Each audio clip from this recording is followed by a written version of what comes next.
The morning Myrtle Beckett arrived in Hollow Creek, New Mexico territory. The sky was the color of a wound, bruised purple at the edges and bleeding red at the center. And the wind carried the kind of dust that found its way into a person's lungs and stayed there like an uninvited memory. She stepped down from the stagecoach with two leather trunks, a carpetbag worn thin at the handles, and the particular posture of a woman who had already decided the world owed her very little, and she intended to take what she could carry. It was the autumn of 1882, and Hollow Creek was the sort of town that appeared on maps as an afterthought. A thin pencil scratch in the wide red dirt of the territory, just south of the Sangre de Cristo foothills, just north of land that nobody had bothered to name yet. Myrtle was 24 years old, with dark copper hair that she kept pinned at the nape of her neck, green eyes that had a quality of patience in them like shallow river water, and hands that were rougher than most women her age because she had not lived the kind of life that kept hands smooth. She had come from Memphis, Tennessee, not entirely by choice. Her father had died the previous spring of a failing heart, leaving behind a boarding house mortgaged past its neck, and a younger sister named Clara who was 16 and needed provision. Myrtle had answered an advertisement in the Memphis Gazette, schoolteacher wanted, Hollow Creek Township, wages modest but housing provided, because it was the only advertisement she could answer honestly. She could teach. She had been doing it since she was 19, at a small church school that paid her in prayer and sweet potatoes more often than in coin. She had written to the town's founding council, a group of 4 men whose names appeared at the bottom of the advertisement in small, self-important print, and one of them had written back to offer her the position. His name, she had learned from the letter, was Cornelius Pratt, and he was the town's general store owner and self-appointed civic authority. She had sent Clara to stay with their mother's cousin in Nashville and climbed aboard the first westbound train that the Memphis station could arrange. She had not expected to feel afraid once she arrived. She had prided herself on not feeling afraid of very much. But standing in the dust outside the Hollow Creek stagecoach station, which was in truth just a hitching post and a bench outside a building that also sold rope and axle grease, she felt something sharp and lonely move through her chest that she recognized as the particular fear of having gone too far to turn back. Isaiah Sawyer was the first person to speak to her. He was leaning against the corner post of the general store across the rutted Main Street, not doing anything in particular that she could see, just standing with one boot crossed over the other, and his hat tipped at an angle that suggested he was either thinking hard or not thinking at all. He was tall, wide in the shoulders, with the kind of sun-weathered face that made it difficult to assign an exact age, though she would later learn he was 28. He had dark hair that came down just over the collar of his shirt, brown eyes the color of creek stones, and a jaw that looked like it had been cut with a purpose in mind. He wore the clothes of a working rancher, canvas trousers, a work shirt the faded blue-gray of an old sky, leather suspenders, and boots that had seen considerable country. He straightened up from the post and crossed the street without hurry, and when he got close enough, he took off his hat and held it at his side. "You must be the schoolteacher," he said. It was not a question exactly. His voice was low and unhurried, a voice that did not waste motion any more than the rest of him seemed to. "I am," Myrtle said. "Myrtle Beckett, Isaiah Sawyer." He extended his hand and she shook it, noting that his grip was honest, not the performed gentleness some men gave women, but not careless either. "I've got a wagon if you need a ride out to the schoolhouse. Mr. Pratt asked me to watch for the stage." She looked at the trunks beside her on the ground. "He asked you to watch for me, and he didn't come himself." Isaiah glanced in the direction of the general store. "Mr. Pratt has a way of delegating." "I don't think he meant any disrespect." "I don't suppose he did," Myrtle said, because she was already forming an opinion of Mr. Cornelius Pratt that she was too newly arrived to voice. "I would appreciate the ride, Mr. Sawyer. Thank you." He loaded her trunks into the bed of his wagon with the efficiency of someone who lifted heavy things regularly, and they set off down the main street of Hollow Creek. It was not much of a street. There was the general store, a blacksmith's, a saloon called the Red Lantern, a small church of dubious structural integrity, a barber shop, and a handful of other establishments pressed together like books on a shelf that was too small. Beyond the town proper, the land opened up into the wide, flat immensity of the territory, scrub grass and red earth, juniper and piñon pine on the hillsides, and the sky overhead so vast and so blue that it seemed to press down on a person like a physical weight. "Have you been in New Mexico territory long?" Myrtle asked, because the silence between them was not unpleasant, but she was curious by nature and silence made her fidget. "Born here," he said. "My father ran cattle on land about 4 miles east of town. I took it over when he passed about 6 years ago." "You raise cattle?" "Cattle and some horses, mostly cattle." He kept his eyes on the road, which needed watching because it was full of ruts. "You taught school before?" "In Memphis, 5 years." He nodded as though that answered something he had been wondering. "The children here are behind where they ought to be. The last teacher left after one winter, man named Dobbins. He was not, as it turned out, suited for the country." "Was the country unkind to him specifically?" Myrtle asked, "or just in general?" The corner of his mouth moved in a way that was almost a smile. "Mostly just in general." The schoolhouse was a single-room structure at the edge of town, freshly whitewashed on the outside but with a stove inside that leaned at a threatening angle and a window on the north wall that had been patched with oilcloth where the glass had been. There was a small attached room at the back that served as living quarters for the teacher, a narrow cot, a bureau, a washstand, and a hook on the wall for hanging things. Myrtle stood in the center of it and took a slow breath. "It's modest," Isaiah said from the doorway. He had brought her trunks in without being asked. "It's fine," she said, and she meant it, or at least she meant to mean it. "I've had worse." He looked at her for a moment with an expression she could not quite read. "Winter comes hard here," he said, "different from what you know in Tennessee. The wind off the mountains can close a road for days." She turned to look at him. "Are you warning me away, Mr. Sawyer?" "No," he said. "Just making sure you know what you're settling into." She met his gaze steadily. "I know what a hard season looks like," she said. "I've been through enough of them." He nodded once, a slow and serious nod, and then he put his hat back on. "I'll check on you in a few days, see if you need anything from the store. There's a well 20 yards to the east.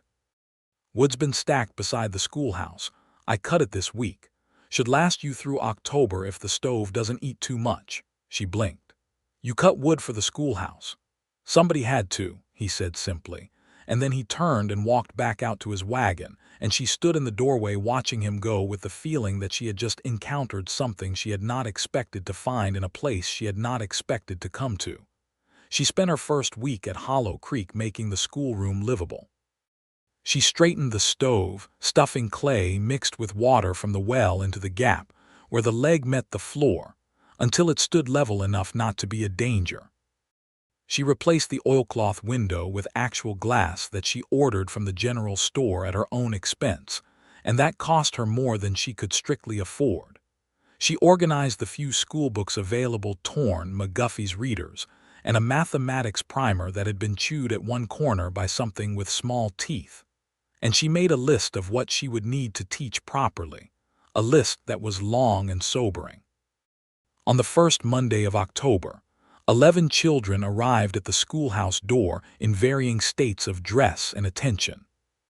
They ranged from 6 to 14 years in age, and they regarded her with the careful watchfulness of young creatures evaluating a newcomer to their territory. Myrtle looked back at them with equal evaluation and decided she liked them. She liked children who watched carefully. It meant they were thinking. She learned their names quickly and began to work, and within 2 weeks she had established enough order and enough affection with her students that the parents began to nod at her in the street with something approaching approval. The town of Hollow Creek was small enough that reputation traveled fast, and she was learning its currents. Cornelius Pratt was a round man in his 50s with the eyes of someone who was always calculating. He stopped by the schoolhouse on a Tuesday afternoon near the end of October with his hat in his hands and a smile that was one size too broad for his face. "Miss Beckett," he said, "we're very pleased with how things are going. The children are improving already, folks are saying." "The children are working hard," she said. "I'll pass your compliment to them." He laughed as though she had said something charming rather than simply factual. "I wanted to also extend an invitation to our community social on Saturday. We gather at the church once a month. It gives the town a chance to come together. I think you'd find it valuable for getting to know folks." She thanked him and said she would attend. The social was held in the church, which was somewhat warmer and more welcoming from the inside than its exterior had suggested, and it was there that Myrtle began to understand the full society of Hollow Creek. There were about 40 families in the township, and its surrounding land ranchers and their wives, the blacksmith and his daughter, the barber who was also a part-time dentist, 2 Mexican families who had been on this land since before the territory was American, and who were treated with varying degrees of respect depending on who was doing the treating, and the Navajo families who lived on the margins of the town's notice, and whose children did not come to Myrtle's school. A fact that troubled her considerably. Isaiah was there, which she had not been certain he would be. He stood near the back wall with a cup of cider, talking to a man she would learn was his nearest neighbor, a rancher named Amos Caldwell, who was 50-something and built like a fence post. When Isaiah saw her come in, he gave a small nod of acknowledgement, and she nodded back. Over the course of the evening, they found themselves standing near each other by the natural drift of people in a small room, and they talked. Not at length, not about anything particularly significant, but with an ease that Myrtle noted to herself as unusual. She was not a woman who found ease with new people as a rule. She had always required time to trust a voice, time to learn whether what was said was what was meant. But Isaiah Sawyer seemed to say what he meant without ornamentation, and she found this restful in the way that a chair you did not expect to be comfortable turned out to be. He asked about her students.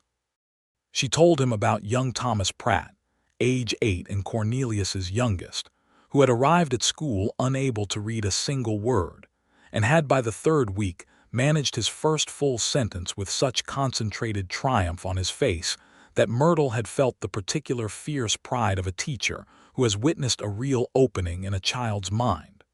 Isaiah listened with genuine attention. He asked what the sentence was. "The dog ran fast," Myrtle said. Isaiah smiled at that, a full smile this time, unhidden, and it changed the whole architecture of his face. "That's a fine first sentence," he said. "I thought so," she agreed, and she felt something warm happen in her chest that she did not examine too closely that night. November came with the force of a declaration. The temperature dropped by the 1st week, and by the middle of the month the wind from the Sangre de Cristos was a living, malevolent thing that found every gap in walls and window frames and the spaces between a person's coat and collar. Myrtle's stove worked hard and she kept the wood box full. She wore her heaviest wool dress and a shawl over it inside the schoolhouse, and still felt the cold like a companion she had not invited. But she did not complain. She had told Isaiah Sawyer she had seen hard seasons, and she meant to be true to that. She taught her 11 students through the cold mornings and the short gray afternoons, and she found, somewhat to her own surprise, that she was beginning to love this country even as it made her uncomfortable. The light here was different from anything she had known. The sunsets over the flat western reach of the land were extravagant and almost violent, all copper and vermilion and the deep burning orange of a thing on fire. The stars at night were beyond anything she had words for. Isaiah came to check on her as he had said he would, with a regularity that moved from occasional to every few days without either of them noting it aloud. He brought things, a second oil lamp because he thought the one she had must make reading hard, a piece of canvas to tack over the north wall where the cold came through most, once a small cloth sack of dried chilies from the Navarro family's store, who were one of the Mexican families in town. He never made a great production of these things. He set them down and explained their purpose, and went about checking that the woodpile was adequate and the stove was drawing properly. She began to look forward to these visits with a feeling she found inconvenient. One evening in mid-November, he stayed later than usual. She had made coffee on the stove, a simple thing, and she offered him a cup and he accepted and sat down at one of the student desks that was too small for him with a complete absence of self-consciousness about it. They talked for 2 hours. She told him about her father, who had been a man of tremendous warmth and devastating impracticality, and who had loved her mother with a single-mindedness that had both sustained and somewhat blinded him to the practical necessities of keeping a household solvent. Isaiah listened. He told her about his father in return, a man named Joseph Sawyer who had come to New Mexico Territory from Virginia in 1858, who had built the ranch from a land grant that he had obtained by a combination of hard work, and Isaiah said with quiet candor, the particular advantages that the territorial government extended to white settlers over the people who had lived on that land beforehand.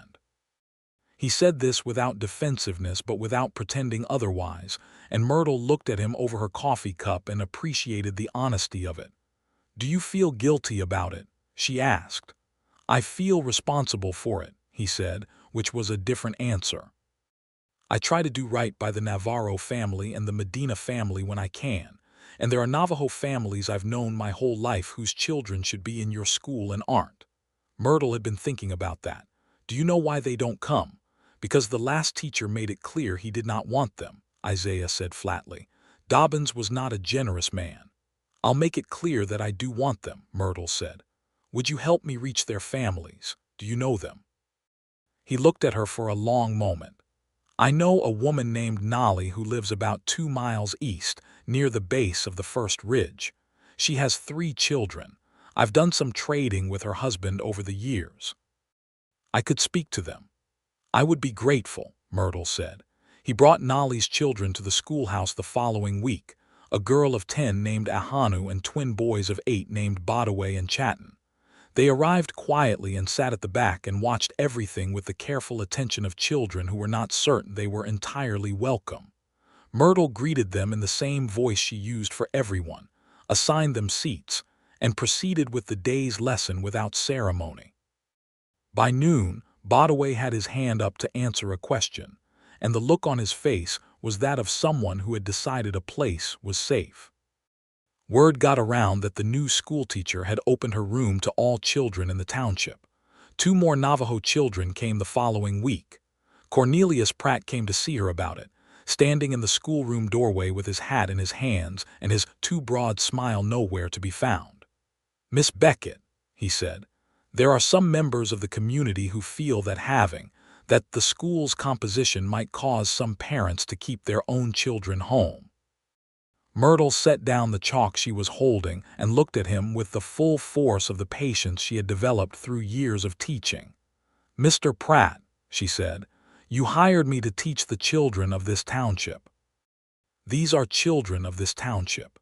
If any parent chooses to keep their child home rather than attend school alongside other children, that is their choice to make, but it is not a reason I will accept for turning any child away from an education." Pratt looked at her for a long moment and then he put his hat back on. "You are a determined woman, Miss Beckett." "I am," she agreed pleasantly. He left, and none of the white parents actually kept their children home, because the children themselves had formed the natural alliances of children in proximity. Ahanu had become inseparable friends with a girl named Lucy Caldwell, who was Amos Caldwell's granddaughter, and this friendship had proceeded with the complete indifference to adult categorization that 8-year-olds typically managed. Myrtle found this deeply satisfying. She told Isaiah about the conversation with Pratt the next time he came by, which was 3 days later. He listened with his arms crossed and his jaw set, and she could see that he was choosing his words carefully. "Pratt's not a bad man," he said finally. "He's a careful man. He wants the town to grow and he's afraid of friction. That's different from bad." "It's different from good, too," Myrtle said. Yes, he agreed. She gave him coffee again. He stayed again. It had become, without announcement, a thing they both expected and neither named. December arrived and brought with it the hardest cold yet. The night temperature dropped to places that the stove could not entirely combat, and Myrtle began to sleep in 2 pairs of stockings and her coat over her blankets, and still woke in the night to check that the fire had not gone out. 3 of her students stopped coming because the roads from the outlying ranches were made dangerous by ice and snow, and she spent those reduced days working intensively with the children who could still reach her. Isaiah appeared on a Tuesday morning in the second week of December with his wagon loaded with something large and wrapped in canvas. He knocked at the schoolroom door, and when she opened it, the cold came in behind him like a wave. "I brought you a second stove," he said, "for the sleeping room. The one you have can't manage both spaces." Myrtle stared at the wagon and then at him. "Isaiah, that must have cost. It's a spare one from the barn," he said. "It's been sitting in there doing nothing. It's no use to me." She looked at him for a moment and then looked at the stove in the wagon, which was clearly not a spare barn stove but a proper cast iron parlor stove that had been recently cleaned. She recognized a careful lie when she heard one. "Thank you," she said, because arguing about it would have embarrassed him and she was not willing to do that. He installed it himself, cutting the flue pipe through the wall of the sleeping room with the focused competence of someone who had done this kind of work many times. She handed him tools when he needed them and held the pipe steady while he secured the joints, and they worked together in the small space of the back room with a proximity that made her aware of him in a way that she had been successfully managing to mostly not be aware of for the past 2 months. When it was done and the fire had caught and the room was beginning to warm, they stood facing each other in the small space, close enough that she could have reached out and touched the front of his coat without fully extending her arm. "There," he said, but he did not immediately move. "There," she agreed. A beat passed, 2 beats. Then he stepped back and the moment broke like ice separating at a natural joint, cleanly and without violence.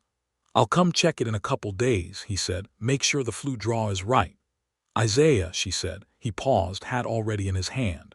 "Why do you do all of this?" she asked. Not accusingly, genuinely. She had wanted to ask it for weeks. He was quiet for long enough that she wondered if she had asked something wrong. Then he said, "Because it needs doing. And because you're doing something real here with those children. And because," he stopped. "Because," she said quietly. He looked at her with an expression that was very honest and very careful at the same time, like a man who was deciding how much of a thing to say and settling on the truthful amount. "Because I'm glad you came here," he said, "and I'd like you to stay." She held his gaze. "I told Mr. Pratt I would stay through the school year," she said. "After that, I haven't decided." "I know," he said, and he put his hat on and went out into the cold. She stood next to the new warm stove and pressed her hand flat against her sternum and felt the particular feeling of something having begun that could not entirely be taken back. Christmas came and the town held a small gathering at the church. Myrtle had spent 2 weeks preparing a program with her students' readings, a song, a short piece that young Thomas Pratt delivered with the gravity of a frontier statesman. The parents filled the church pews and the children performed with the earnest, terrified pride that was unique to childhood, and Nolly sat in the back with her husband, a quiet man named Hastian, and Myrtle saw the look on Ahanu's face when she found her parents in the crowd, a look of such complete happiness that it required no translation whatsoever. Isaiah sat in the 3rd row. He had dressed for the occasion, a clean shirt, his good coat, his boots actually polished.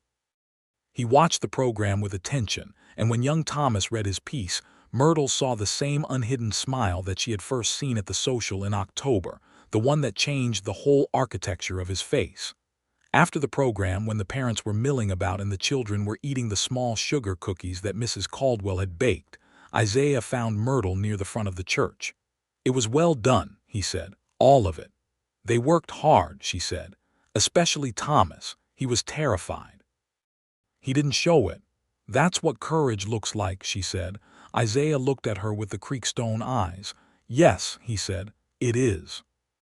There was music after fiddle and a guitar played by the barber, who turned out to have considerable talent in that direction, and couples danced in the cleared center of the church, and Myrtle stood to the side because nobody had asked her and she was new here and she was also, she realized, hoping somewhat, and the hoping made her feel foolish. Isaiah appeared beside her. "I am not a graceful dancer," he said, as though he was disclosing a defect she should know about before making any decisions. "Neither am I," she said. He extended his hand. She took it. They were not graceful.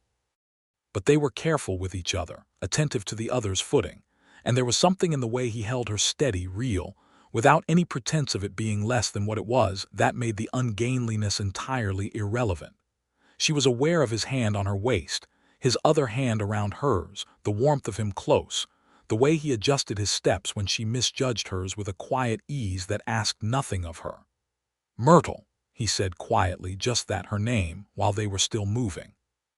She looked up at him. The fiddle played on. "I want to be honest with you," he said.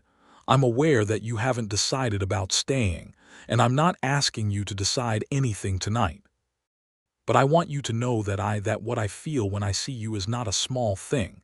I would rather you knew that and made your choice knowing it than I said nothing and you made your choice not knowing." She was quiet for 3 steps of the dance.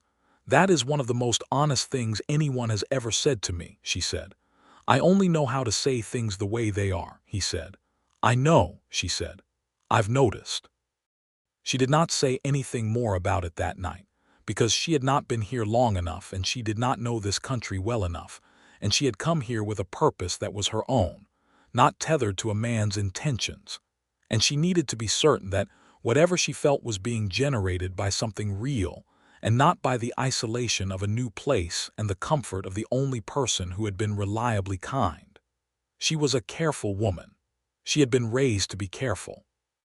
But when he brought her home to the schoolhouse at the end of the night, and when he said good night and she watched him drive his wagon back down the dark main street of Hollow Creek with the winter stars enormous overhead, she stood at her door for a long time before going inside. January in New Mexico territory was a revelation. Myrtle had thought she understood cold. She had not. The wind came down from the mountains with a hostility that was almost personal, and there were mornings when the snow had drifted against the schoolhouse door, and she had to push it open against 3 feet of hard-packed white. She kept school on every day she possibly could, because these children needed the consistency, and because she had told Pratt she would be here and she would be here. On the hardest days, when the outlying children could not come, she spent the afternoon teaching Ahanu and Bodaway and Chatton, who lived close enough to still make the walk, and she taught them everything she had: reading, arithmetic, history, geography. She showed them maps of the territory, the continent, the wider world beyond it, and watched their faces shift from polite attention to genuine hunger, which was what learning looked like when it was working. Isaiah came on a morning in the 2nd week of January when the cold was severe enough that she had both stoves burning, and the schoolroom was still only barely tolerable. He came in stamping snow from his boots with the snow still on the brim of his hat and ice in his beard, and he handed her a covered pot. "Stew," he said. "Nolly sent it. She says you're teaching her children well and she wants you to eat something warm." Myrtle felt her throat tighten unexpectedly. She took the pot with both hands and the warmth of it traveled up her arms. "Please thank her," she said. "You should thank her yourself," he said. "She'd like to know you." Myrtle looked at him over the pot. "Would you introduce us?" "That's why I'm here," he said. On a Sunday that was clear and cold but manageable, he drove her out to Nolly's family's homestead, a series of structures built in the traditional way, solid and purposeful in the land, with a small corral for horses and a garden plot that was sleeping under snow but clearly extensive from the shape of it. Nolly herself was a woman of about 40, with a composed face and eyes that were direct and unhurried, and she greeted Myrtle with a formal dignity that Myrtle met with equal formality, understanding instinctively that this was the appropriate register. They sat inside the warmth of the main room, and Nolly served them something hot and herbal that Myrtle did not recognize but drank gratefully. And they talked through Isaiah's translation when Myrtle's Spanish, which was minimal, failed, about the children, about what Myrtle was teaching and why she was teaching it, about what Nolly wanted for Ahanu specifically, which was clear and unambiguous.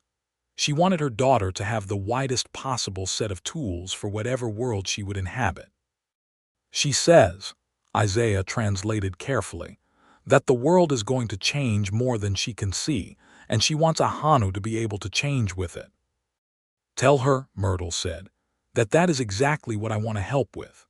On the drive back to town, the sun was low and the snow on the hills was lit with that particular copper light that she had come to think of as the territory's own color, the shade it turned everything at the end of the day.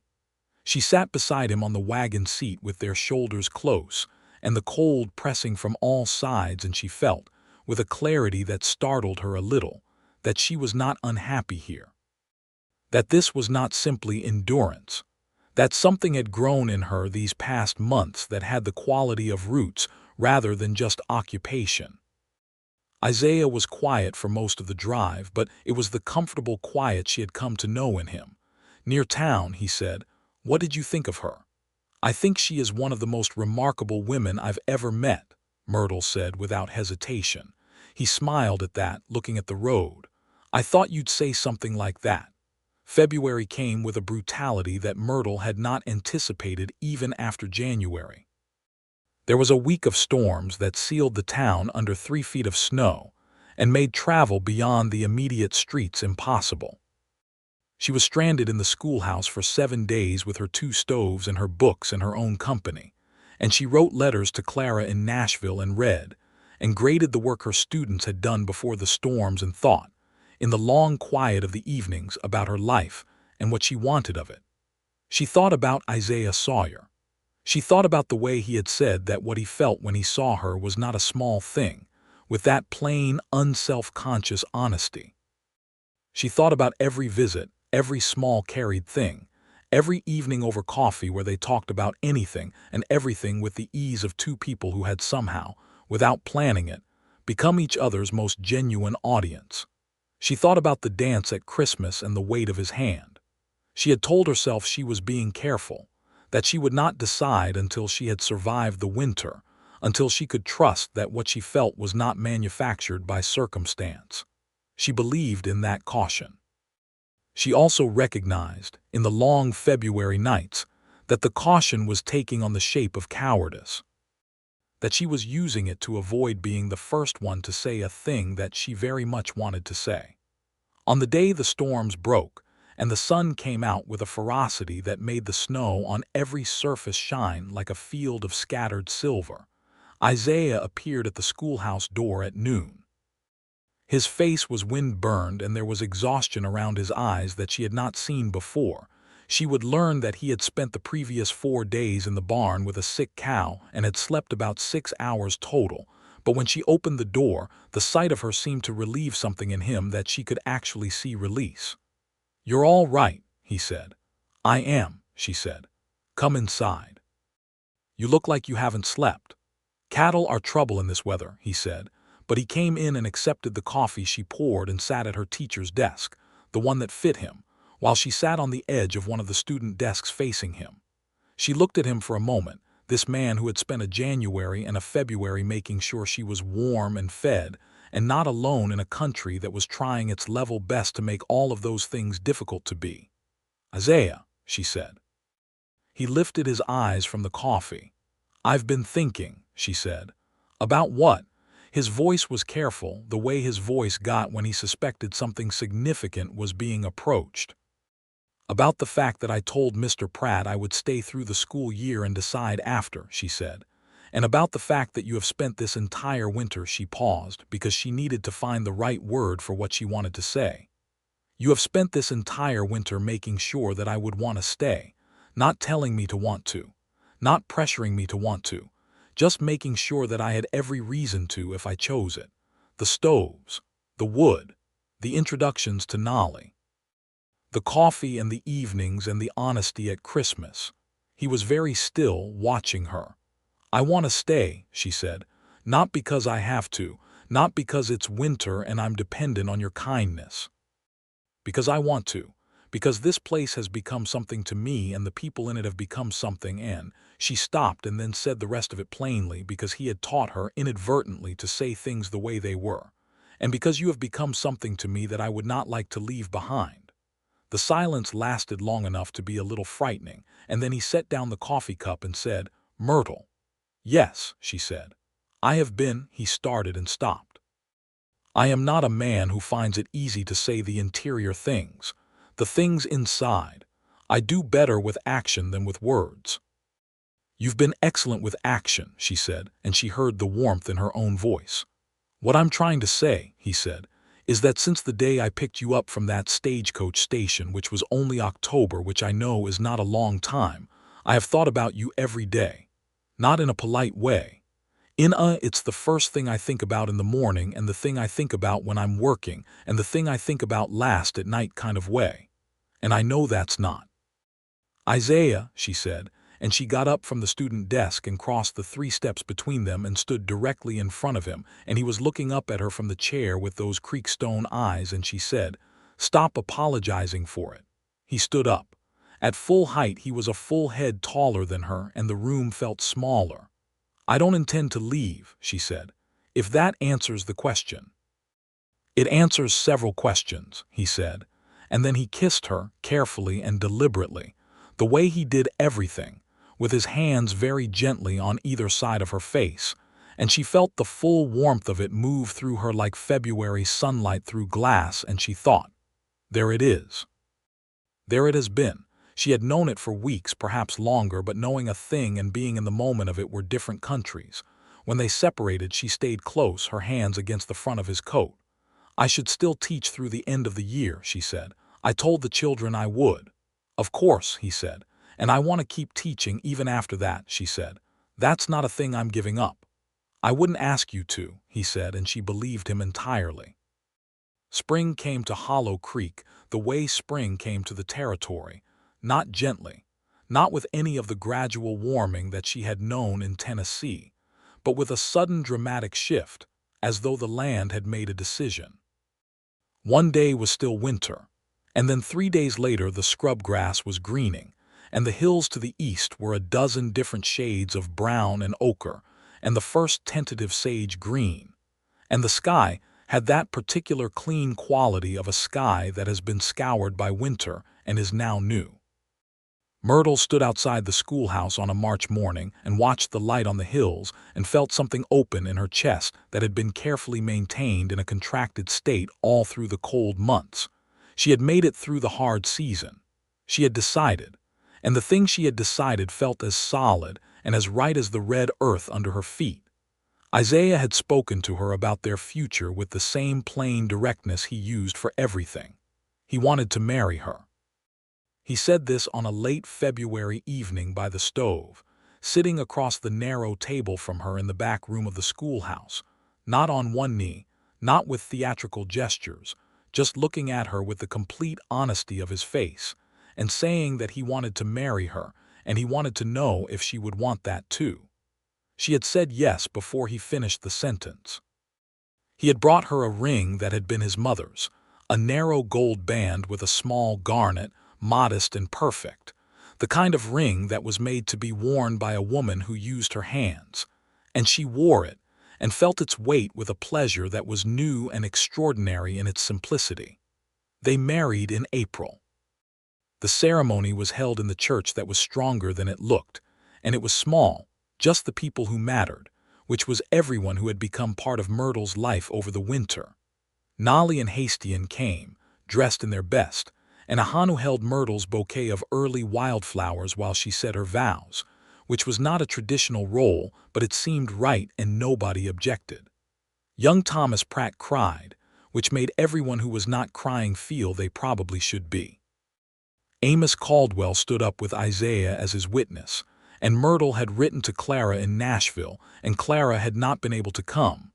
The distance was too great and the expense too high. But she had sent a letter that arrived just before the wedding, 3 pages long and full of warmth and a great deal of capital letters. Isaiah's vows were short and direct and entirely him. He said that he had found in her a person whose company he could not imagine being without, that he intended to be worthy of her trust for the rest of his life, and that he was glad she had come to Hollow Creek on that October morning with those 2 leather trunks and a posture that said clearly that the world owed her very little. He said he intended to prove otherwise. Myrtle's vows were somewhat longer and considerably less composed, because she had thought she was going to say them calmly, and discovered at the moment of saying them that calm was not available. She told him that she had been afraid when she arrived, that she had not known what a hard season here would look like, or whether she could survive it, or whether, when it was over, she would want to stay. She said that he had spent that entire season making every reason to stay. She said that she was not staying because of the stoves or the wood or the warmth, though she was grateful for all of it. She was staying because in this year he had become the person she most wanted to talk to, the person she most wanted to be honest with, the person whose face she wanted to see in the morning and whose voice she wanted to hear last. She said she was staying for every season. There was not a dry eye in the church, including those of Cornelius Pratt, who had the grace to look somewhat embarrassed about it. The spring was a revelation. The land Isaiah worked was beautiful in a way that Myrtle had not fully been able to see in the winter, when everything was either brutally cold or briefly, brilliantly white. In the spring, the rolling pasture land east of town came alive with a richness she had not expected from country that had seemed so sparse. The cattle moved through it with the slow confidence of animals who knew their territory, and the horses in Isaiah's corral ran with a freedom that she found physically glorious to watch. She continued teaching. She had arranged with the new school council. She had argued her way onto it in March, citing several well-grounded points about the education of women and the practical benefits of having a teacher involved in school governance. And Cornelius Pratt, who had come to respect her considerably over the winter, had seconded her membership to continue her school through the summer months with a reduced schedule. Because the Navajo and Mexican children needed it, and the English-speaking children needed the continuity, and she was not going to simply stop because the school year conventionally ended. She and Isaiah settled into a life together that had the quality she had imagined a good life would have, not perfect, not without friction, but true.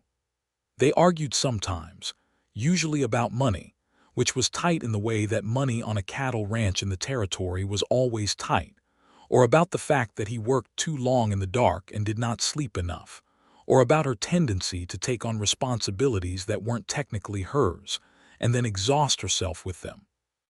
But they argued the way people argued who respected each other and intended to reach a resolution, and they always did. She had not expected to love him this much. She had expected to feel the solid, real thing she had identified in February, the roots rather than occupation. She had not expected the depth that came with spring and then summer, the kind of love that was not only comfort but genuine fascination, the persistent desire to know him more, the satisfaction that arrived every time she learned something new about how his mind worked or what made him quietly happy. He laughed in a way that was still somewhat surprised, as though he had not quite expected to, and every time she was the cause of it, she felt an almost ridiculous pride. Summer in the territory was its own kind of extreme. The heat was different from the cold but equally intense, a dry baking thing that came down from a sky that was painfully blue and showed no mercy. Myrtle adapted. She taught in the early mornings and the late afternoons, and in the middle part of the day she and Isaiah would sometimes sit on the porch of the ranch house. She had moved into the ranch rather than continuing at the schoolhouse, though she still walked to the schoolhouse every teaching day and drink water from the well and watch the land shimmer in the heat. She had grown to love the ranch house, which was low and solid, built of adobe in the territorial style, with thick walls that kept the worst of the summer heat out and the winter warmth in. She had made it her own gradually, not insisting that everything change but adding herself to it in the ways that made sense: a new curtain here, a shelf for books there, flowers in a tin cup on the kitchen table that she cut from wherever she could find them. It was in the late summer that she realized she was pregnant. She sat with the knowledge for 2 days before she told Isaiah, not because she was uncertain about how he would receive it, but because she wanted to hold it privately for a moment, this enormous new thing, before it became part of the shared world. When she told him, they were sitting at the kitchen table in the early morning, and she simply said it plainly. She was going to have a baby. He was very still for a moment. Then he reached across the table and took both her hands in both his and held them with a gentleness and a firmness that said everything he was not yet saying. "Are you all right?" he asked. "Do you feel well?" "I feel fine," she said. "A little tired in the mornings, but otherwise fine." He looked at her with an expression that she would remember for the rest of her life: pure, unguarded happiness mixed with something very close to awe. He was not a man who showed the interior things easily. He was showing them now, and she was the only person in the world seeing it, and she felt the weight of that trust like a warmth in her hands. "Myrtle," he said. "I know," she said. They sat holding hands across the kitchen table, while the morning light came through the window, and the land outside began its daily business of being beautiful, and it was one of the finest mornings she had ever experienced. The pregnancy was not easy. The territory's heat in late summer and early autumn was demanding, and she had the kind of persistent fatigue and nausea that made her students occasionally regard her with concerned young faces when she had to stop mid-lesson and breathe carefully.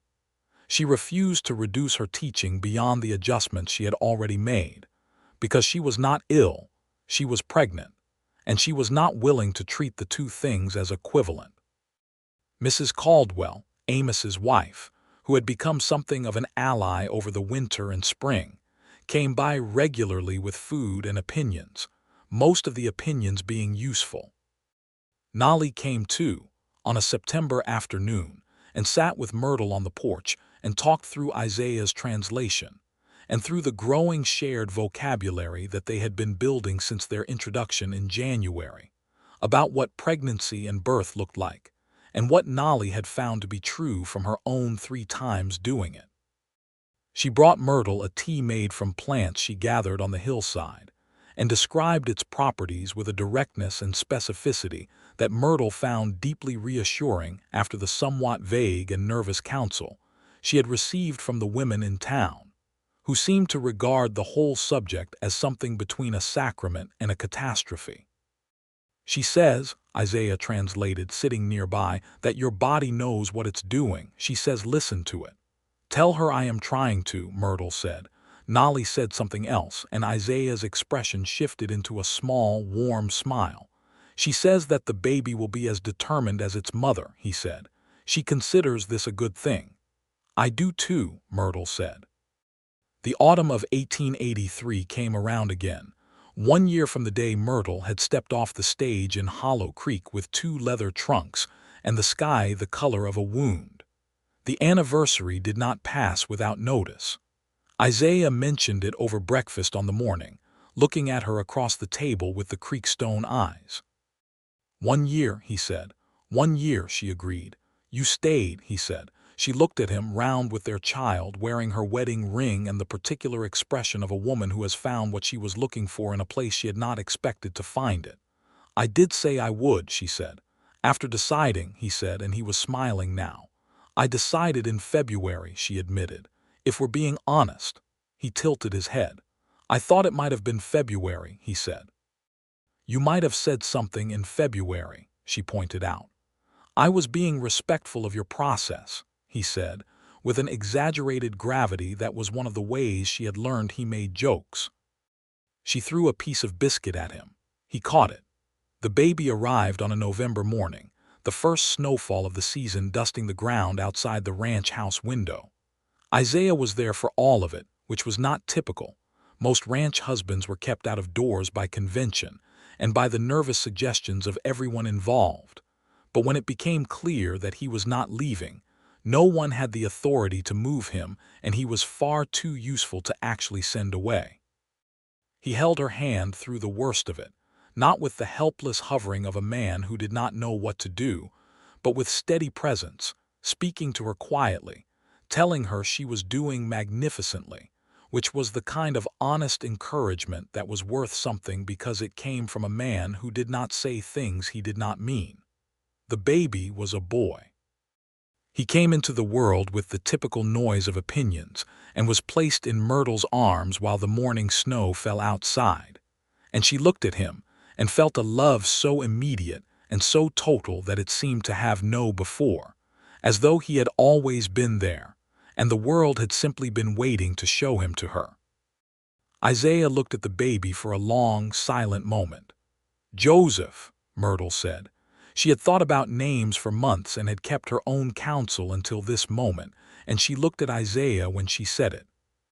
He looked at her, this woman who had come to his country on a stagecoach and refused to be undone by a hard winter, who had opened her schoolroom to every child who needed it, who had said her vows without composure and with complete honesty, who was now holding their son in a ranch house in New Mexico territory with the first snow of the season falling gently outside, and his face did the thing it did when he felt something he was not prepared for. "Joseph," he said, "after my father." "After your father," she said. He leaned down and kissed her forehead and then very carefully touched his son's face with one finger, and the baby, who was focused on being alive, opened one dark eye and regarded him with an expression of profound and unamused concentration. "He looks skeptical," Isaiah said. "He's already met the world," Myrtle said. "Skepticism seems reasonable." The winter of 1883 into 1884 was easier than the previous one. Myrtle was not alone in the schoolhouse with an inadequate stove. She was in the ranch house with her husband and her son, and the ranch house was warm and the woodpile was staggeringly ample because Isaiah had been cutting wood since July as though he was preparing for an apocalypse. She still taught, returning to the schoolhouse in January when Joseph was 2 months old, bringing him with her in the mornings and putting him in a padded box near the warm stove, where he observed the school day with the same skeptical concentration he had applied to everything since birth. Her students adored him.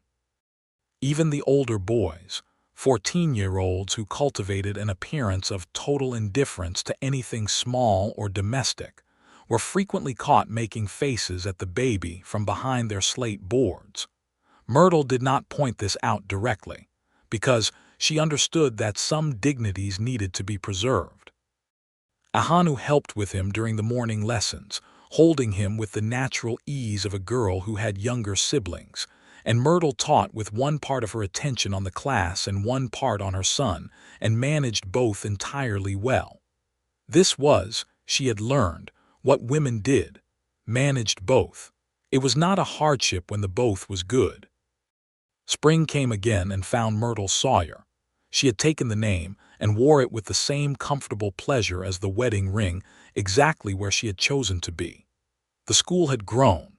She now had 17 students, including a new girl whose family had arrived from Texas, and who was 12 and brilliant at mathematics in a way that Myrtle made a point of naming aloud in class, because girls who were brilliant at mathematics needed to hear it named. The school council had approved a budget for new textbooks, largely because Myrtle had made the argument so many times, and in so many forms that they had eventually concluded it was simpler to approve it than to continue declining. Cornelius Pratt, who had started the year as a man she regarded with mild suspicion and well-contained irritation, had become, over the course of a year and a half, something approaching a friend. He was a careful man, as Isaiah had said, and careful men could be worked with.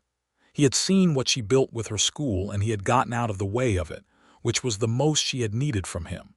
He was, in his way, proud of what the school had become.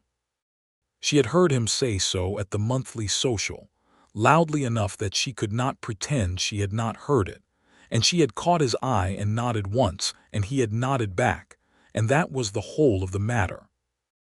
Amos Caldwell died in the spring of 1884, quietly and without much warning, of a heart that had been failing since the previous winter.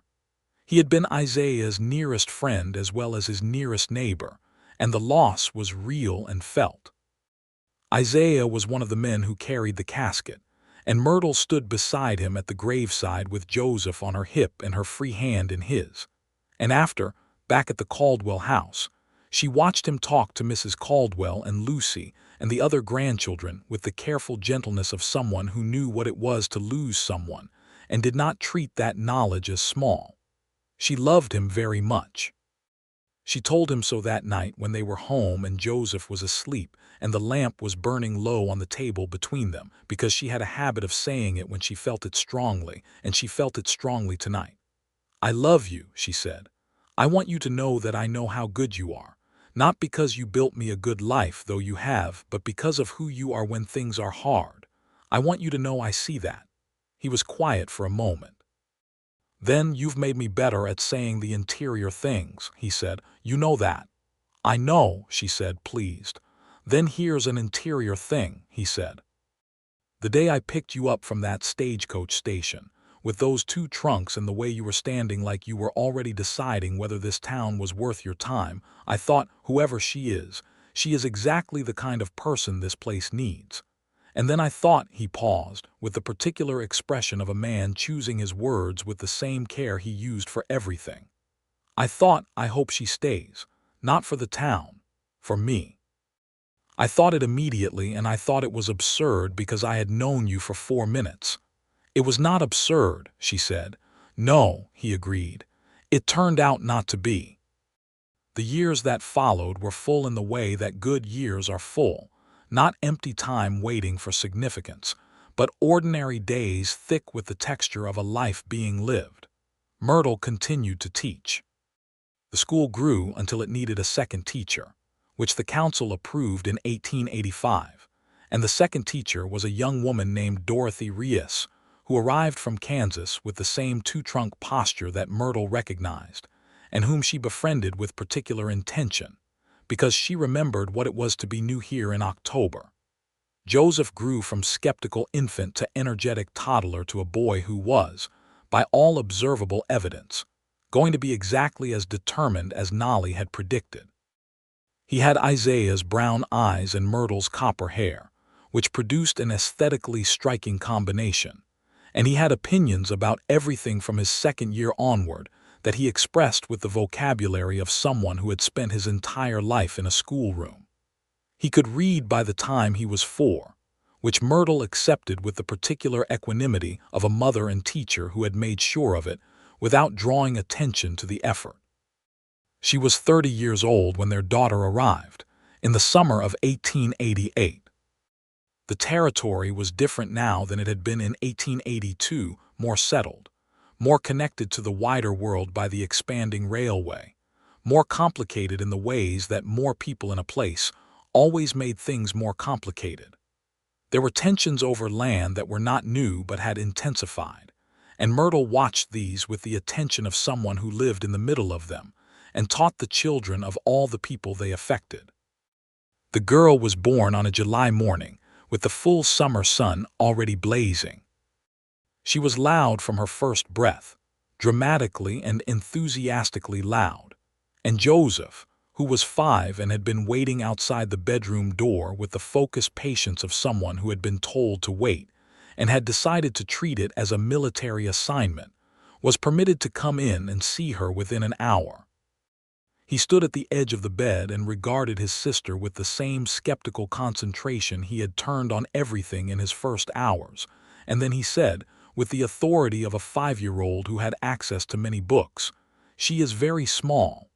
"She will grow," Isaiah said. "Did I make that much noise?" Joseph asked. "Considerably more," Myrtle said, which was a lie because Joseph had been a quiet baby, but it seemed to satisfy him. They named her Eleanor after Myrtle's mother, who had died while Myrtle was pregnant and who had known about the baby but had not lived to meet her. Myrtle had not been able to return to Nashville for the burial.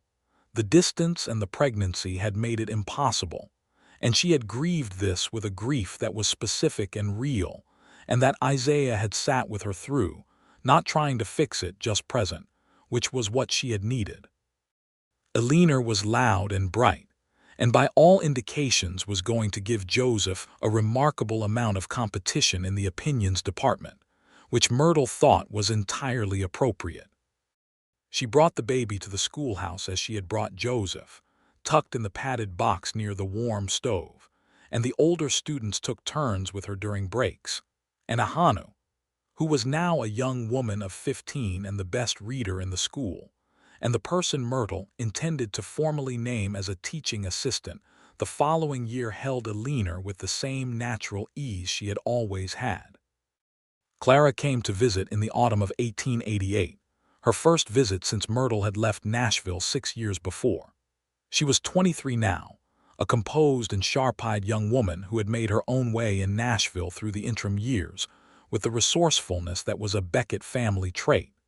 She arrived on the stage from Santa Fe with one trunk, and immediately looked around Hollow Creek with the evaluating expression that Myrtle recognized, because she had worn it herself on this same street.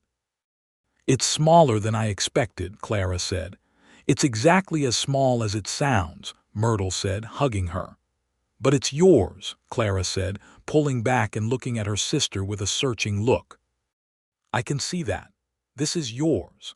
Myrtle looked at the town around her, the red earth Main Street and the whitewashed schoolhouse and the mountains beyond, and the wide sky that she had come to love with the same fierce attachment she had once felt for nothing in particular.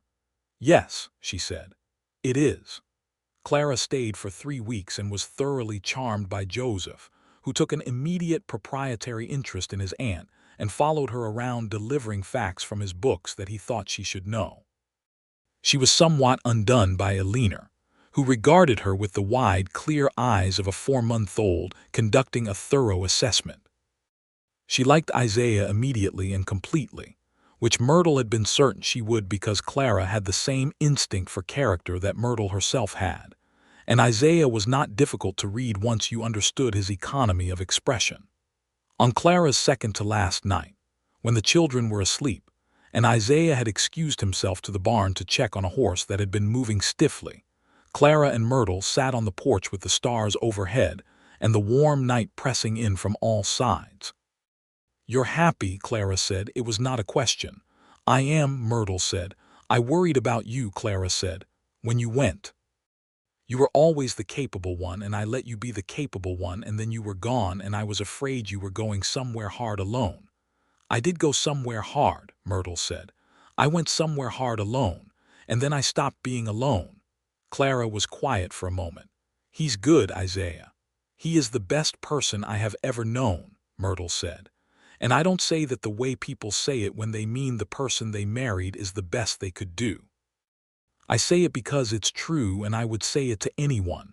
Clara put her arm around her sister's shoulders. "I'm glad you answered that advertisement," she said. "So am I," Myrtle said. "Enormously." The years between 1888 and 1892 were the fullest years of Myrtle's life in the way that the years of raising young children in a place you love with a person you love entirely are always the fullest years, too immediate and sensory, and demanding to be properly processed until they are a little further back. Joseph went through stages, the phase where he wanted to be a doctor, after seeing the territory's new physician doctor. Hargrove perform a minor procedure, the phase where he wanted to be a cavalry officer, which Myrtle handled with a conversation about the history of the cavalry, in the territory that was honest enough to redirect him without destroying his sense of adventure. The phase where he discovered that he could ride a horse better than almost anyone else his age, and found this more satisfying than any previous ambition. Isaiah taught him to ride with the patience and precision that he applied to everything he considered important, and the sight of the two of them working in the corral on a Saturday morning, Isaiah's low voice explaining something and Joseph listening with his whole body, was one of the things that Myrtle committed to memory with the deliberate intentionality of someone who understood that the present became the past without warning. Eleanor was a force of nature. By the time she was 2, she was speaking in full sentences. By 3, she was dictating to Joseph, who had 3 years on her and considerably more mass. And by 4, she was attending the schoolhouse with her mother in the mornings not as a baby in a box, but as a participant, sitting at the back with the serious attention of someone who was gathering information. Myrtle began formally teaching her to read at 4.5, and it lasted about 2 weeks before Alina was reading independently, and had moved on to demanding books that were above her technical level, and parsing them with furious concentration. "She's going to be more trouble than Joseph," Isaiah said one evening, watching Alina attempt to read the almanac because it was the largest book she could reach. "Joseph is not trouble," Myrtle said. "I didn't say Joseph was trouble," he said. "She's going to be magnificent," Myrtle said. "I know," he said. "That's what I mean by trouble." The troubles with land continued through these years in ways that Myrtle could not ignore from the position she occupied, which was in the middle of a school that served children from multiple communities, with often conflicting claims to territory and dignity. She handled it the way she handled everything, directly and without pretense, teaching history with the completeness it deserved, naming injustices when they were present without assigning guilt to children for the actions of their parents and grandparents and the governments above them, attempting to give each child a framework for thinking rather than a set of conclusions to hold. She had an argument with a parent in 1890, a rancher named Teller who had come to the schoolhouse in a state of considerable agitation about what his son had apparently reported coming home from school. Myrtle stood in the schoolroom door and listened to him explain that he did not pay taxes for his son to be taught that Americans had done wrong by the Indian nations, and then she said, with the measured patience of someone who had been having a version of this argument for 8 years, "Mr. Teller, I am teaching your son to think. I am teaching him history as it occurred. What he does with that knowledge when he is a grown man who makes his own choices is entirely up to him. But I will not teach him a false history because the true one is uncomfortable." Teller stared at her for a long moment. She stared back without either aggression or submission, just clear-eyed steadiness, and eventually he put his hat on and left, and his son continued to attend school, and the following year Teller himself voted to increase the school budget, which Myrtle thought probably meant he had thought about it. She told Isaiah about this over dinner, and he listened and said, "You handled it right." "I know," she said, "but it's tiring." "I know," he said, and reached across and covered her hand with his. In the autumn of 1892, Hollow Creek was 10 years older than the place Myrtle had arrived in. It had grown not dramatically, not into a city, but into a properly functioning town with a real main street and a stage line and a telegraph office, and a new church building that did not threaten structural failure, and a school with 2 teachers and 23 students, and a reputation, among families in the surrounding territory, for being the kind of place where children actually learned things. Myrtle was 34.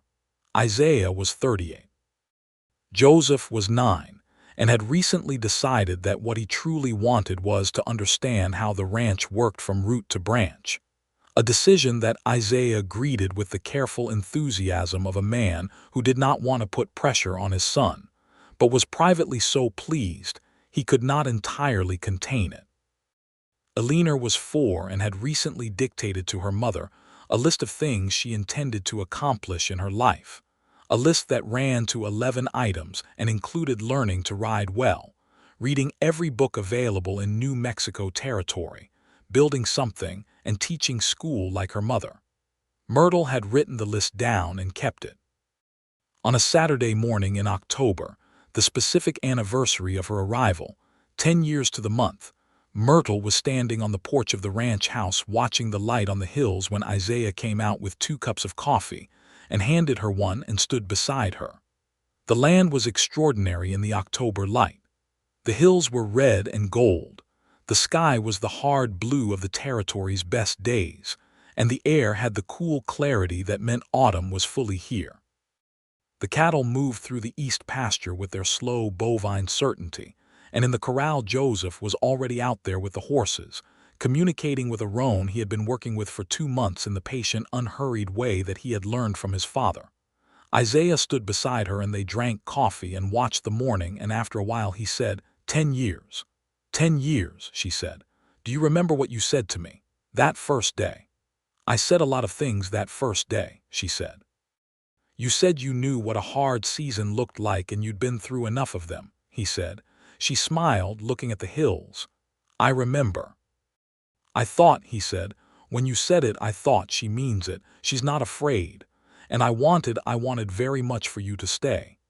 So you gave me every reason to, she said. I tried, he said. She turned to look at him fully, this man who had been her winter and her spring and every season after. His face was more weathered now than the face she had first seen across the Hollow Creek Main Street, and his hair was beginning to show gray at the temples, and there were years in his eyes that had not been there before, their years, the years they had made together. He was still the most honest face she had ever looked at, still the voice she wanted to hear last. You didn't just try, she said. You kept trying every day. That's different. He was quiet for a moment. I love you, he said, in the full and complete way. I have said it before, but I mean it every time I say it, and I wanted to say it today specifically. I love you too, she said, in the full and complete way.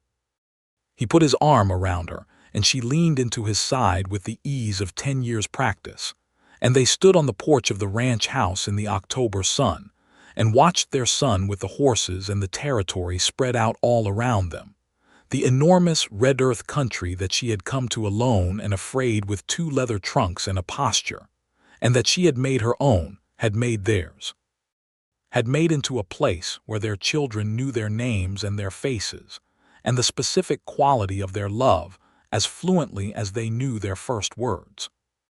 In the spring of 1893, the school received a formal designation as a territorial public school, which meant proper funding and official standing, and the ability to hire a 3rd teacher, which Myrtle had been angling for 2 years. Ahanu, who was now 25 and had been teaching as Myrtle's assistant for 3 years, received formal appointment as the 3rd teacher and a salary, which was overdue, and which Myrtle had pressed for with the same patient relentlessness she applied to everything she believed was right. Ahanu stood in the schoolroom on the day the appointment was finalized and said, with the directness she had always had, that she wanted to learn everything Myrtle knew. That will take a while, Myrtle said. I have time, Ahanu said. Nolly came to the school on the day Ahanu's appointment was announced, and she and Myrtle sat together on the school steps in the afternoon sun, no longer needing Isaiah's translation because over 11 years they had built enough of a shared language between them. And Nolly looked at her daughter in the schoolroom through the window, and then looked at Myrtle with an expression that Myrtle did not need any language to understand. You came here with 2 bags, Nolly said in her measured English. 2 trunks, Myrtle said. 2 trunks, Nolly agreed. And you were afraid. Myrtle looked at her. You could tell. I could tell, Nolly said. Isaiah could tell also. He told Hastian after the first week, this woman is afraid and she is not letting it stop her. He admired this. Myrtle thought about the first week, the patching of the stove and the ordering of the glass and the 11 children standing in the doorway. I was very afraid, she said. I did not have a plan past surviving the school year. And now, Nolly said. Myrtle looked at the schoolroom where Ahanu was helping a 9-year-old with his letters, and at the main street beyond where Hollow Creek went about its daily business, and at the hills to the east where she knew Isaiah was riding the fence line with Joseph at his side, and at the sky overhead, that extravagant, impossible sky. And now I have all the plans, she said. Nolly smiled a full, warm smile, the kind Myrtle had seen take years to arrive but was worth waiting for.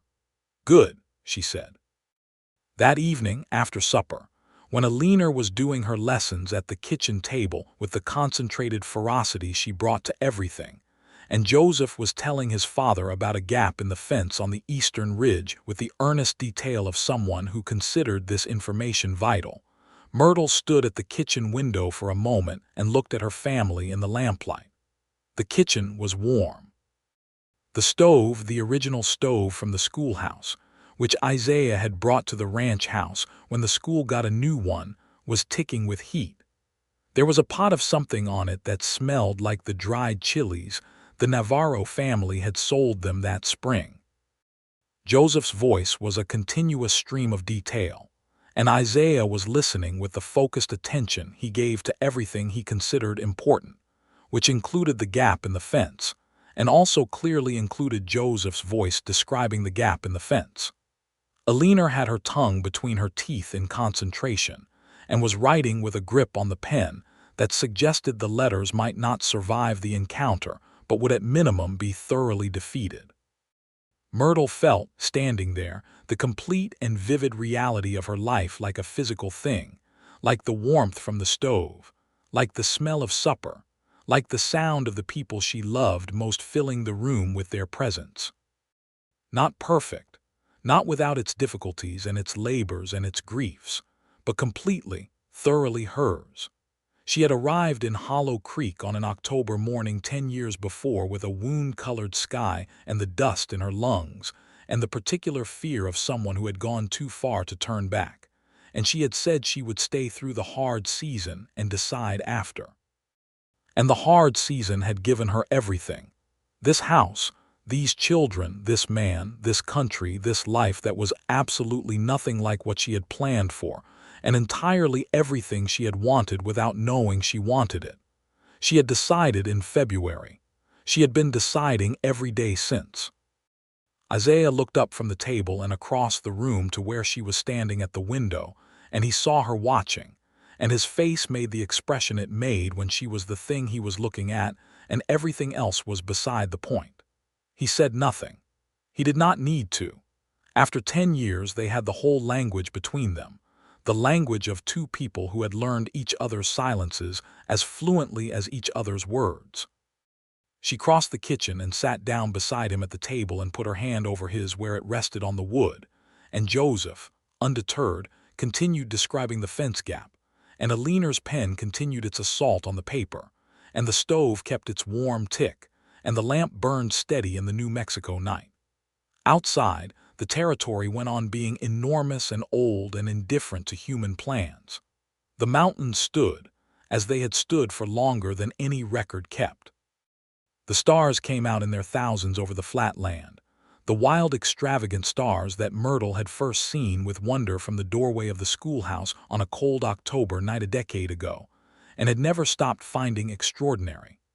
She was 34 years old, and she was exactly where she was supposed to be, which was not something she had expected to be able to say at 24 with 2 leather trunks and a stagecoach ticket, and a heart full of careful hope. She had stayed through the hard season, she had decided, and she had stayed for every season after and intended to stay for every season that was left. There was no better plan than that. There never had been. Isaiah's hand turned over under hers and held it without looking, without interruption to the conversation about the fence, simply a reflex of 10 years knowing where her hand was and wanting to hold it when it was within reach. She pressed her fingers against his and felt the ring warm between them, the small garnet his mother had worn, and she looked at her children in the lamplight and thought, this is everything. This, precisely and entirely, is everything. The night went on as good nights do, slowly, warmly, without urgency, as though it understood it was something worth staying in. And Myrtle Sawyer, who had once been Myrtle Beckett from Memphis with a plan that only went as far as surviving a winter, stayed in it fully, without reservation, without any desire at all to be anywhere else on earth.